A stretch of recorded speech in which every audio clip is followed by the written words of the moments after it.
आप देख रहे हैं बीजापुर समय, मैं आपके साथ खलील कलादगी। बीजापुर में मिनिस्टर के.एस. ईश्वरप्पा पर कार्रवाई करने की उठी मांग।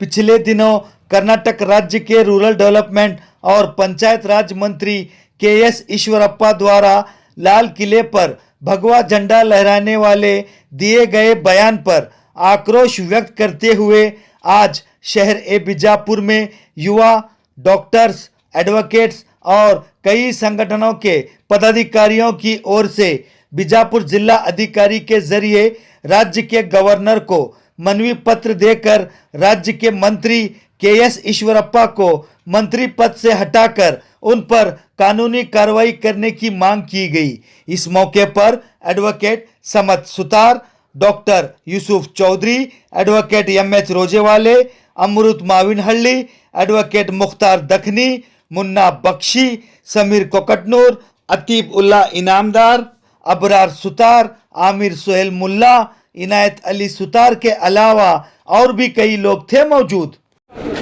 आज यहाँ पर हम सब बीजापुर के शहर निवासी जो यूथ हैं, एडवोकेट्स हैं, डॉक्टर्स हैं, दलित संगठन से हैं, बहुत से दूसरे संगठन से भी आए हैं। आज यहाँ पर हम जमा होकर डीसी साहब को ये मनवी देने आए थे कि जो ईश्वरप्पा, जो हमारे स्टेट के मंत्री हैं, जो कैबिनेट रैंक हैं, उन्होंने कहा है कि आज या कल हम इस देश पर हर जगह भगवा झंडा लहराएंगे।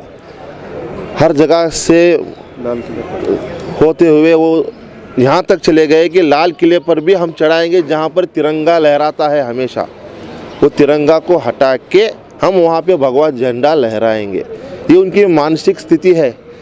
ना उनको कॉन्स्टिट्यूशन मालूम है, ना उनको इस देश का संविधान मालूम है, न इस देश की प्रगति पर जो मोहब्बत, जो अपनापन है, वो सब भूल चुके हैं। मैं उनसे मनवी करता हूँ और इस स्टेट के चीफ मिनिस्टर से मनवी करता हूँ और गवर्नर साहब से मनवी करता हूँ कि उनको स्नैकिंग करके उनको पद से हटाएं, हटाकर उन पर एक क्रिमिनल प्रोसीडिंग केस करें। और आज हम यहाँ पर सब लोग जमा होकर ही डीसी साहब को मनवी दिए हैं और देखते हैं, उनका स्वीकार पत्र भी लिए हैं और देखते हैं वो कुछ करते हैं। 8 दिन का हम उसका वेट करके अगर कुछ इनसे एक्शन होता है तो ठीक है। हमें पूरी उम्मीद है इस कानून व्यवस्था पे, इस व्यवस्था पे कि वो कुछ ना कुछ कर्म जरूर करेंगे। अगर नहीं करते हैं तो हम इस कॉपी को लेकर अपने कोर्ट से, जब लोग आज भी बोलते हैं, एक पिक्चर का डायलॉग है, कहीं पे अगर कुछ होता है तो I will sue in the court बोल के बोलते हैं, तो हम भी इसको लेकर कोर्ट तक लेकर जाएंगे और वहाँ पे प्राइवेट कंप्लेंट करके उन पर ज़रूर से ज़रूर कार्रवाई करके पीसी करेंगे उनके, इंशाल्लाह।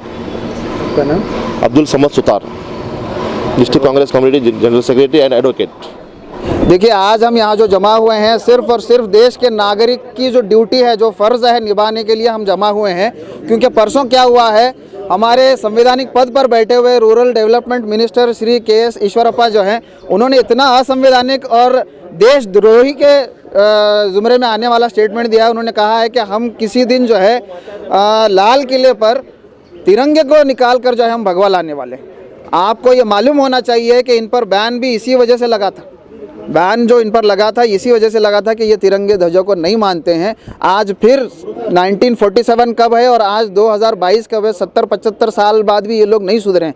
इनके ऊपर बैन जब हटाया गया था, ये कंडीशन लगाकर हटाया गया था कि तुम संविधान को मानोगे और तुम तिरंगे को मानोगे। लेकिन आज भी ये लोग इसी तरह की बातें करते हैं। लेकिन अफसोस का बात यह है कि सत्ता में बैठकर जब ऐसी बातें करती हैं तो मैं अपील करता हूँ कि पूरे देश में जो लोग देश से मोहब्बत रखते हैं वो लोग इस इशू को उठाएं।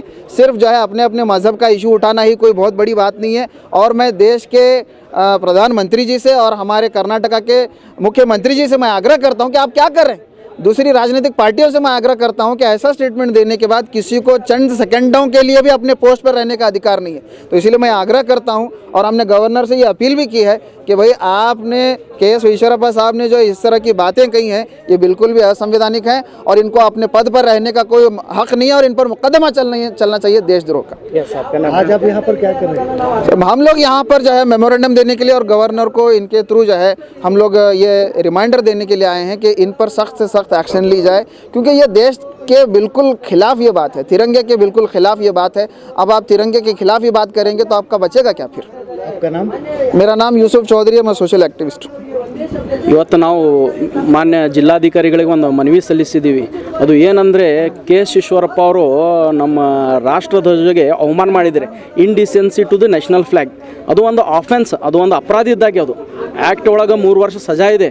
ಇವರು ಮಂತ್ರಿ ಸ್ಥಾನದಲ್ಲಿ ಒಂದು ಜವಾಬ್ದಾರಿ ಮಂತ್ರಿಯಾಗಿ ನಮ್ಮ ರಾಜ್ಯದ ಅದು ಹುಚ್ಚರದಂಗೆ ಮಾತಾಡ್ಕೋತ ಹೊಂಟಾರ. ಅದಕ್ಕೆ ಏನೈತಿ ಇವತ್ತು ಮೆಮೊರಂಡಮ್ ಕೊಟ್ಟಿವಿ. ನನಗನ್ನಿಸಿ ಮಟ್ಟಿಗೆ ಮೆಮೊರಂಡಮ್ ಅವರು ಮಾನ್ಯ ಜಿಲ್ಲಾಧಿಕಾರಿಗಳು ಗವರ್ನರ್ಗೆ ತಲುಪಿಸ್ತಾರೆ. ಅದ್ರ ಮೇಲೆ ಆ್ಯಕ್ಷನ್ ಆಗ್ತಿತ್ತೋ ಇಲ್ಲೋ ನಮ್ಗೆ ಅದು ವಿಶ್ವಾಸ ಇಲ್ಲ.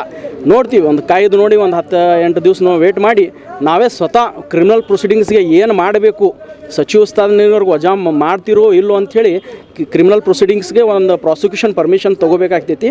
ಆ ಪ್ರಾಸಿಕ್ಯೂಷನ್ ಪರ್ಮಿಷನ್ ತೊಗೊಂಡು ಅವ್ರ ಮೇಲೆ ಕ್ರಿಮಿನಲ್ ಕೇಸ್ ನಾವು ದಾವೆ ಮಾಡ್ತೀವಿ. MH Rojewal advocate. ಜೈ ಭೀಮ್ ಎಲ್ಲರಿಗೂ.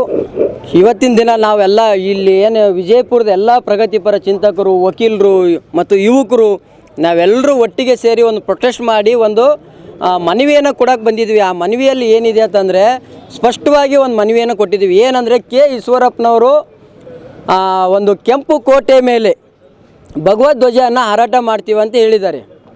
ಹಾಗಾಗಿ ಈ ದೇಶದ ಅಭಿಮಾನ ಮತ್ತು ದೇಶದ ಒಂದು ಐಕ್ಯತೆಯನ್ನು ಹಾಳು ಮಾಡಲಿಕ್ಕೆ ಅವರು ಭಾಳ ಮುಂಚೂಣಿಯಲ್ಲಿ ನಿಂತಿದ್ದಾರೆ. ಮತ್ತು ದೇಶ ಅಭಿಮಾನ ನಮ್ಮೆಲ್ಲರಿಗೂ ಅವರಿಂದ ಕಲಿಬೇಕಾಗಿತ್ತು. ಆ ಥರ ಹೇಳ್ತಾ ಇದ್ರು ಅವರು.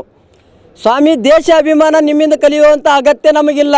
ನೀವು ಯಾವ ಒಂದು ಸಂಘ ಪರಿವಾರ ಅಥವಾ RSS ಬಜರಂಗ ದಳ ನೀವು ಏನಿದೆ ಅದನ್ನು ನೀವು ದಯವಿಟ್ಟು ಒಂದು ಏನು ಈಗ ಹುದ್ದೆದಲ್ಲಿದ್ದೀರಲ್ಲ ಅದನ್ನು ರಾಜೀನಾಮೆ ಕೊಟ್ಟು ಬಂದು ಆರಾಮಾಗಿ ನೀವು ಸಂಘಟನೆಯಲ್ಲಿ ಕೆಲಸ ಮಾಡಿರಿ. ನಮ್ದೇನು ಅಬ್ಜೆಕ್ಷನ್ ಇಲ್ಲ. ಅದನ್ನು ಬಿಟ್ಟು ಸಾರ್ವಜನಿಕ ಒಂದು ಹುದ್ದೆಯಲ್ಲಿ ಇದ್ಕೊಂಡು ನಾವು ಭಗವಧ್ವಜನ ಹಾರಾಟ ಮಾಡ್ತೀವಿ, ನಾವು ಅದು ಮಾಡ್ತೀವಿ ಇದು ಮಾಡ್ತೀವಿ ಅಂದರೆ ಸ್ವಾಮಿ, ನಿಮ್ಮನ್ನು ಪ್ರಶ್ನೆ ಮಾಡೋಕ್ಕೆ ಪ್ರತಿಯೊಬ್ಬ ಪ್ರಜೆ ಹಕ್ಕಿದೆ. ನೀವು ಒಂದೇ ಜಾತಿಗೆ ಮೀಸಲಾಗಿ ಕೆಲಸವನ್ನು ಮಾಡಬೇಡಿ. ಈ ದೇಶದ ಒಬ್ಬ ಸಚಿವರಾಗಿ ಸಚಿವರ ಥರ ವರ್ತನೆ ಮಾಡೋದನ್ನು ಕಲೀರಿ. ಅದು ಬಿಟ್ಟು ಅರಹುಚ್ಚರ ಥರ ಮಾತಾಡೋದನ್ನು ಬಿಟ್ಟುಬಿಡಿ. ಅದಕ್ಕಾಗಿ ನಿಮ್ಮನ್ನು ಈ ಒಂದು ವೇದಿಕೆ ಮುಖಾಂತರ ನಾನು ಹೇಳಕ್ಕೆ ಇಷ್ಟಪಡ್ತೀನಿ. ಏನಂದರೆ ನೀವು ನೈತಿಕ ಹೊಣೆಯನ್ನು ಹೊತ್ತು ರಾಜೀನಾಮೆಯನ್ನು ಕೊಟ್ಟು ತಾವು ದಯವಿಟ್ಟು ಯಾವುದೋ ಸಂಘಟನೆಯಲ್ಲಿ ತೊಡಸ್ಕೊಳ್ರಿ. ಮತ್ತು ಅದ್ರ ಜೊತೆಗೆ ನಮ್ಮ ವಿಜಯಪುರ ಜಿಲ್ಲೆಯ MLA ಆಗಿರ್ತಕ್ಕಂಥ ಬಸವನಗೌಡರು ಕೂಡ ಒಂದು ಮಾತನ್ನು ಹೇಳ್ತಾ ಇದ್ರು. ಮೊನ್ನೆ ನಾವು ಎಲ್ಲ ಮೀಡಿಯಾದಲ್ಲಿ ನೋಡಿದ್ವಿ. ಅವ್ರು ಏನು ಮಾತಾಡ್ತಾರೋ ಅವರಿಗೆ ಗೊತ್ತಾಗ್ತಾ ಇಲ್ಲ. ಒಂಥರ ವಿಚಿತ್ರ ಆಗಿಬಿಟ್ಟಿದ್ರೆ. ಒಂದು ಹೆಂಗಂದರೆ ಪ್ರಚಾರದ ಗೀಳು, ಪ್ರಚಾರ ಸಲುವಾಗಿ ಏನು ಬೇಕಾದರೂ ಎಲ್ಲಿ ಬೇಕಾದರೂ ಇಳಿದು ಬಿಡೋದ.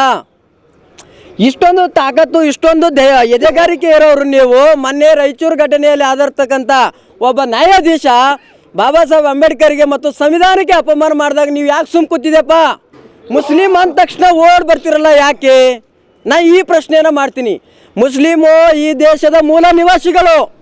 ಅವರು ಇಲ್ಲೇ ಹುಟ್ಟಿ ಇಲ್ಲೇ ಸಾಯುವಂಥವ್ರು. ಹಾಗಾಗಿ ಪಾಕಿಸ್ತಾನಕ್ಕೆ ಹೋಗು, ಅಫ್ಘಾನಿಸ್ತಾನಕ್ಕೆ ಹೋಗು ಅಂತ ಹೇಳೋಕ್ಕೆ ಯಾವುದೇ ಹಕ್ಕು ನಿಮಗಿಲ್ಲ. ಸಂವಿಧಾನದಲ್ಲಿ ಸ್ಪಷ್ಟವಾಗಿದೆ.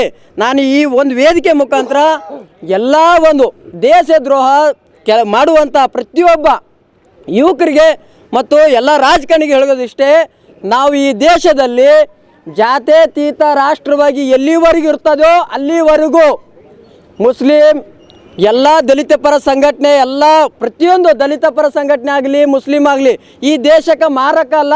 ಈ ದೇಶಕ್ಕೆ ನಾವು ಪ್ರಾಣ ಬೇಕಾದ್ರೆ ಕೊಡ್ತೀವಿ. ಎರಡನೇದು, ನಮ್ಮ ಹೆಸರು ಅಮೃತ್ ಅಂತೇಳಿ, ಮಾವಿನಹಳ್ಳಿ ಅಂತೇಳಿ. ನಾವು ದಲಿತ ಸಮರ ಸೇನೆ ಸಂಘಟನೆ. जुड़े रहिएगा आपके अपने चैनल बीजापुर समय के साथ।